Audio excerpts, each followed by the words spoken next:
नमस्कार, वंदे मातरम, आदाब, सत श्री अकाल। मैं कैप्टन सिकंदर रिजवी।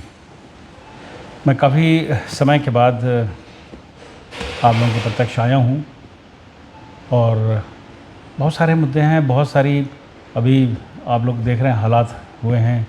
उधर इज़राइल ईरान की जंग हुई है, अमेरिका की जंग हुई है, हार्मोज़ बंद हुआ है, लेकिन हमारे लिए इम्पोर्टेंट जो है सबसे ज़्यादा वो है राम मंदिर में जो भी हुआ है और उसका तमाशा जो लोगों ने बनाया है।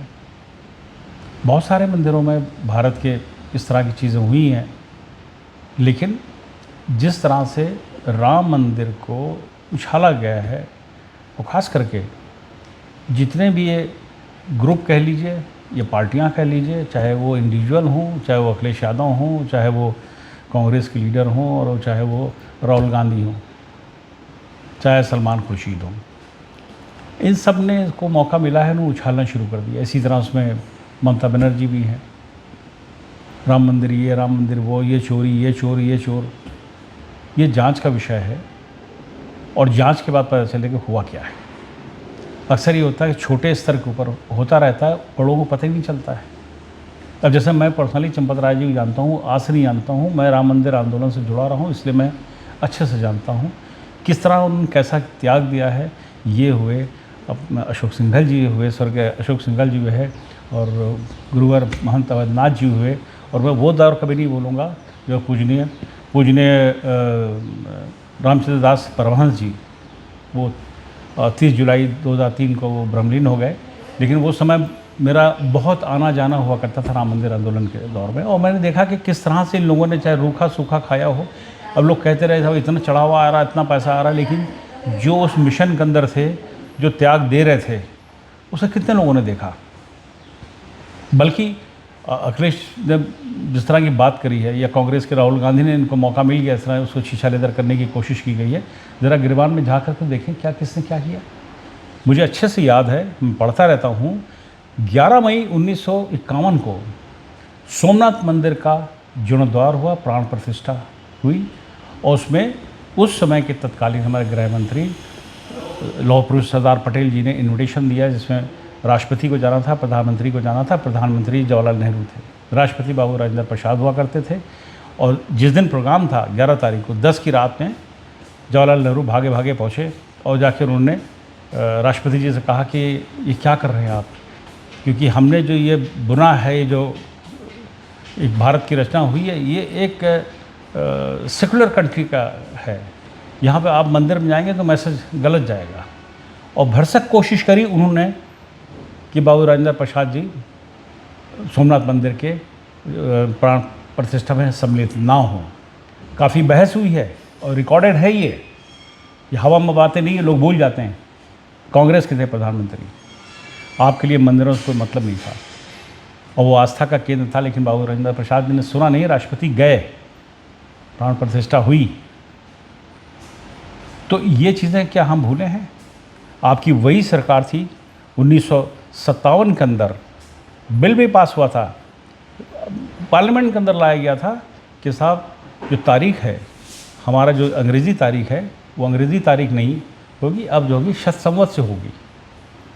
लेकिन जब 58 का कैलेंडर छपा दिसंबर में, तो फिर वो अंग्रेज़ी तारीख आ गई, जबकि ये पार्लियामेंट से पास हो चुका था। कौन था सरकार में? कांग्रेस की। तो आपने तो सनातनियों का नुकसान पहुंचाने की कोशिश करी। अब मुझसे लोग पूछे, बहुत से लोग कहेंगे आपसे क्या मतलब है? अरे मैं यार हिंदुस्तान का हूँ, मैं यहीं पैदा हुआ हूँ, अब मेरी सोच जो है यहीं की है। उसको सनातनी कह लीजिए, हिंदू तो कह लीजिए, आप कुछ भी कह लीजिए, ये हमारा देश है, हमारे परंपराएं हैं, हमारे यहाँ संस्कार हैं, इसमें सारे मुसलमान भी शामिल हैं। मैं नहीं कहूँगा कि वो अलग हैं, वो भी यही हैं। बात यहाँ पे कन्वर्ट होने की है ना कन्वर्ट होने की बात ही नहीं है, लेकिन हैं तो वो सब हिंदुस्तान के ही, वो हिंदुत्व से जुड़े हैं या नहीं हैं, आज से तो नहीं, उनका पुराना डीएनए है।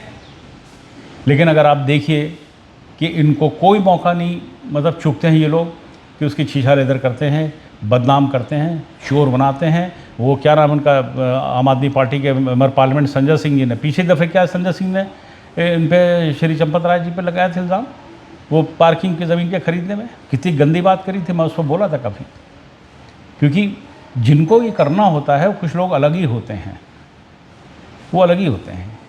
और चंपत राय जी, मुझे नहीं लगता कि कहीं पे किसी तरह से वो इन्वॉल्व होंगे, कैसे होंगे, पैसे का मैं कुछ कह नहीं सकता हूँ, लेकिन मुझे नहीं लगता कि कहीं पे वो इन्वॉल्वमेंट उनकी हो सकती है। छोटे स्तर पे होगी, छोटे स्तर पे लोगों ने किया होगा, पकड़े गए होंगे, होता है हर जगह, हर मंदिर में होता है, गिनने में चोरी करते हैं, कहीं कहीं कुछ करते रहते हैं।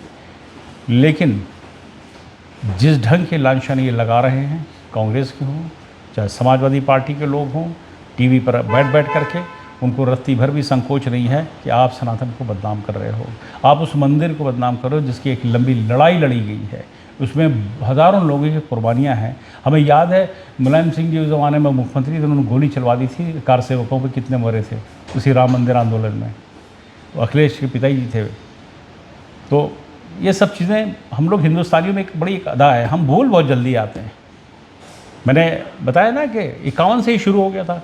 आप तो चाहते नहीं हैं कि कहीं पे हिंदुत्व शब्द का इस्तेमाल हो या कहीं पे सनातन की बात हो जाए। आपको मौका मिलना चाहिए। आप किसके तुष्टिकरण कर रहे हो, किसको खुश कर रहे हो, ये बताएं। आप जिनको खुश करना चाहते हो वो खुश कभी नहीं होंगे। तो जिस हाल में उसी में खुश हैं वो, उससे कोई फ़ायदा होने वाला नहीं है, ना सरकार को ना समाज को।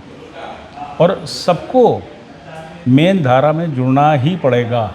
भारत में रहने वाले हर नागरिक को, हर भारतीय को, जो भी है इस देश का नागरिक, किसी धर्म का हो, किसी आस्था को, किसी उसकी पूजा पद्धति हो, उसको भारत की मुख्य धारा में जुड़ना ही पड़ेगा। और आने वाला जो वक्त है वो और भी दिखाएगा असर, कुछ ना कुछ। उसका असर जो भी खाड़ी में हुआ है, खाड़ी देशों में, भारत में आया है। और भारत के लोग जहाँ काम करने जाते हैं वो देख लीजिए कितने लाखों की तादाद के अंदर लोग काम कर रहे हैं यूएई के अंदर। उनको नहीं पकड़ के निकाला गया, पाकिस्तान के लोगों को निकाला गया।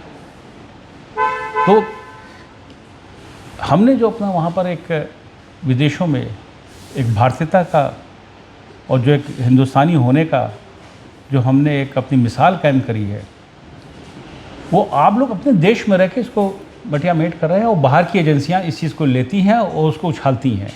विदेश के जो अंग्रेज़ी के अखबार हैं, वहाँ की जो न्यूज़ एजेंसी हैं, वो पता नहीं क्या क्या बातें करती रहती हैं और आपकी बातों को तोड़ मरोड़ को पेश करती हैं। उसमें बहुत सारे तो वामपंथी हैं और बहुत सारे वो देश भी हैं जो आपको पसंद नहीं करते हैं, आपके तरीके को पसंद नहीं करते हैं। आपकी जो एक इतिहास है आपका, जो आपकी हमारी धरोहर है, ये कह लीजिए हमारे देश की, आज की नहीं हज़ारों साल पुरानी है, उसको मटिया मेट करते हैं आप लोग। उसमें आपके कुछ चैनल हैं गिने चुने, वो लग जाते हैं।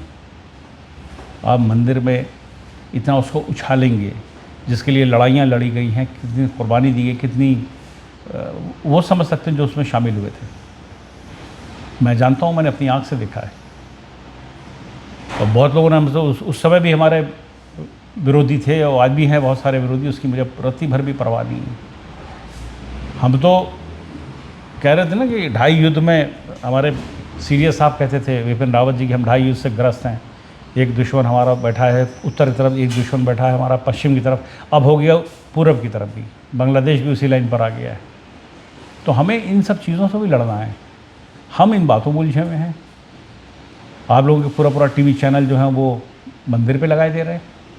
सीमाओं पे भेजिए ना, वो दिखाइए कि क्या चल रहा है, बांग्लादेश क्या कर रहा है। वो चीन से हाथ मिला रहा है, चीन से हथियार ले रहा है, आप क्या कर रहे हैं? अरे आप भी खड़े हुए हैं ना सरकार के साथ। जब देश पे कोई खतरा आता है तो सारी अपोजिशन पार्टी भी साथ खड़ी होती हैं। आप मुद्दे ढूंढा करते हो उछालने के लिए, आप इलेक्शन के देखते हो सकता है सारी पार्टी करती हैं, लेकिन एक अच्छे राजनेता होने के नाते, मुख्यमंत्री रहे हैं अखिलेश यादव, राहुल गांधी तो मुख्यमंत्री क्या, वो मेंबर पार्लियामेंट रहे हैं, लेकिन जिस परिवार से आते हैं वो अपने को देशभक्त कहता है। ठीक है, देशभक्त होंगे, लेकिन जो पुरानी बातें हैं, यही वो थे हमारे नेहरू जी। ये तो मैंने 51 की बात बताई। उसके बाद जो 370 लगी कश्मीर के अंदर, 35 से भी लगाने पहुंच गए थे। 54 या 55 की बात है, वो भी रात में 11 बजे पहुंचे थे बाबू राजेंद्र प्रसाद जी के पास, जो राष्ट्रपति थे उस समय के। और यही थे फारूक अब्दुल्ला के पिता शेख अब्दुल्ला। इन्होंने कहा साहब हमारा झंडा होगा, हमारा संविधान होगा, हम जो है जम्मू कश्मीर को जो है हम अलग से राज हम चाहेंगे बनाने के लिए। 370 तक तो ठीक था, कई एक स्टेट में 370 लगी थी, लेकिन 35A जो लगी वो एक पन्ने के अंदर जाके, हालांकि मना कर रहे थे, रात का 11:30-12 बज गया था जब गए हैं राष्ट्रपति जी से मिलने के लिए नेहरू जी। आपकी तालमेल आपने मिला लिया था शेख अब्दुल्ला से, और उस ज़माने में शेख अब्दुल्ला थे बिल्कुल विद्रोही थे, उनकी एक मिनट नहीं बनी राजा महाराजा हरी सिंह से, जो ये गिलगित बल्तिस्तान तक के लेह लद्दाख जम्मू कश्मीर में राज करते थे, उनकी नहीं बनती थी कभी भी, तोड़ फोड़ में लगे रहते थे वो। उस समय भी आप गए थे, यही कांग्रेस के प्रधानमंत्री थे, ये इनके नाना थे राहुल गांधी के, कि 35 लगा दीजिए और सिर्फ 6 महीने के लिए, उसके बाद हटा देंगे। और शेख अब्दुल्ला को मौका मिल गया, कब हटाएगी 35 से 70, 370? अभी हटी है जब सरकार आई है भारतीय जनता पार्टी की। मोदी जी जैसा नेता है ना, उन्होंने हटाई एक ही झटके के अंदर। और कोई कुछ कहता है मैं तो राइट विंगर हूँ तो मैं बोलूँगा, मैं तो पढ़ रहा हूँ, देख रहा हूँ आँख से जो हो रहा है, मैं पढ़ता आ रहा हूँ अच्छे से। और वो आरएसएस को आप लोग पीछे पड़े रहते हो। आरएसएस के लिए उनके कांग्रेसियों ने वो उठा के अभी कर्नाटका में ड्रामा शुरू कर दिया। क्या किया? आरएसएस रजिस्टर्ड नहीं, आरएसएस के बहुत से संस्थाएं हैं जो रजिस्टर्ड हैं, जिससे लेन देन होती है, जिससे पैसे का हिसाब भी होता है। ज़रूरत नहीं कि उसमें आरएसएस कहीं पे शामिल हो, लेकिन जो उससे जो समर्थित हैं संस्थाएं हैं बहुत सारी हैं। और ये वो आरएसएस है जिसको सलमान खुर्शीद ने अपनी किताब के अंदर क्या लिखा है, हम आरएसएस को, राष्ट्रीय सेवक संघ को बोको हरम जैसा समझते हैं। बोको हरम जो है नाइजीरिया का कट्टर मुस्लिम कट्टरवादी हैं वो लोग, जो लोगों की गर्दनें काटा करते हैं। आपने आरएसएस को उससे मिला दिया। यही सलमान खुर्शीद, मतलब सारी चीज़ें जो हैं घूम फिर करके आप लोग पीछे पड़े रहते हैं। कहीं ना कहीं बदनामी का मौका मिल जाए, कहीं ना कहीं पे कहने का मौका मिल जाए, आरएसएस को गाली देते हैं। आरएसएस की वजह से ये कश्मीर भारत में आया है। आरएसएस ना होती और गुरु गोलवालकर जा करके अगर महाराजा को ना समझाते तो महाराजा हरि सिंह कहना नहीं चाहिए। ये बात बहुत दूर तक गई थी, मैं बोल चुका हूँ इसके ऊपर काफ़ी, कि वो पाकिस्तान के साथ चले गए थे, क्योंकि पाकिस्तान ने सीधा उनको लालच दिया कि भाई आप अपना राजपाट करते रहिएगा और अपना इंटरनेशनल एयरपोर्ट आपका लाहौर है, क्योंकि श्रीनगर का एयरपोर्ट बहुत छोटा था उस ज़माने, फ़ौज इस्तेमाल करती थी। राजा हरि सिंह ने मन बना लिया था। वो तो उस समय के तत्कालीन गृह मंत्री लौह पुरुष सरदार पटेल जी ने गुरु गोलवालकर को बुलाया, आरएसएस के सरसंघचालक थे उस समय, उनको बुलाया, उनसे कहा कि भाई आप जो है सरसंघचालक क्या समझ लीजिए वही चला ही रहे थे, वो तो काफ़ी लंबे चलाया, कि इनको समझाया गया है। नेहरू जी ने काफ़ी मैसेजेस दिए हैं, हॉटलाइन पे बात करने की कोशिश की है, लेकिन महाराजा ने जवाब नहीं दिया है। हिंदू महाराजा हैं, आप जाके उनको समझाइए, अनर्थ हो जाएगा पाकिस्तान के साथ अगर चलेगी।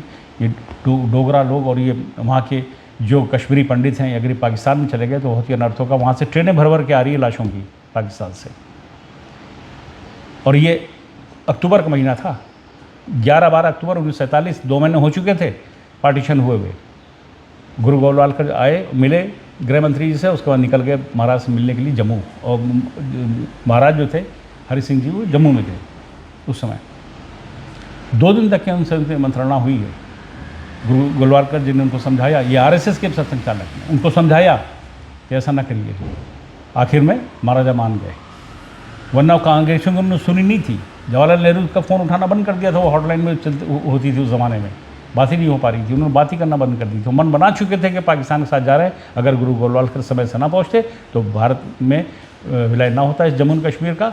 आज जो हमारी सरहद होती वो पंजाब तक की होती, हिमाचल तक की होती। ताजुब नहीं कि हिमाचल के भी कुछ पोर्शन उसके अंदर निकल गया होता। उसमें रोल किसका था? गुरु गोलवालकर का। आप बात क्या करते हैं? आपको मौका मिलना चाहिए कि जब मौका मिले तो आप गाली, जो देश की सेवा कर रहे हैं। अभी कश्मीर के अंदर जब बादल फटा था और पूरा कीचड़ और पानी आया था, कौन गया बचाने के लिए? सबसे पहले आरएसएस के स्वयंसेवक पहुँचे थे, उन्होंने बचाया था। वहाँ ही नहीं देखा था कि मुसलमान का घर है या हिंदू घर है, सरदार का घर है। और कई ऐसी आपदाएँ आई जहाँ पर वो लोग गए हैं, मदद पहुँचाई है। अरे अपना भी तो आप देख लो कि आप लोगों ने समय समय पे क्या किया है। आपने तो कैलेंडर ही नहीं छपने दिया था। 57 से हमारा कैलेंडर होता। आप अंग्रेज़ी तारीख, आपने जब नया कैलेंडर छपा तो आपने फिर अंग्रेज़ी तारीख शुरू कर दिया। 58 का छपा था।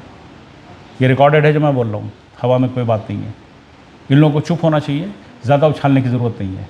जांच है, जांचें होंगी, जो होगा दूध का दूध होगा, पानी का पानी हो जाएगा। लेकिन जो फालतू की बातें की जा रही ना, टीवी में बैठ करके फालतू के इल्ज़ाम लगाए जा रहे हैं, चुप हो जाएं, बंद करें। बदनामी करा रहे हैं अपने देश की। बहुत बहुत धन्यवाद। मैं इससे ज़्यादा क्या बोलूँ, बहुत दिनों के बाद बोल रहा हूँ, मैं खुद ऐसी स्थिति में नहीं था कि मैं कुछ कह सकूं, लेकिन मेरा मन नहीं किया कि मुझे कुछ कहना पड़ेगा। बहुत बहुत धन्यवाद आप लोगों का। धन्यवाद। जय हिंद। वंदे मातरम।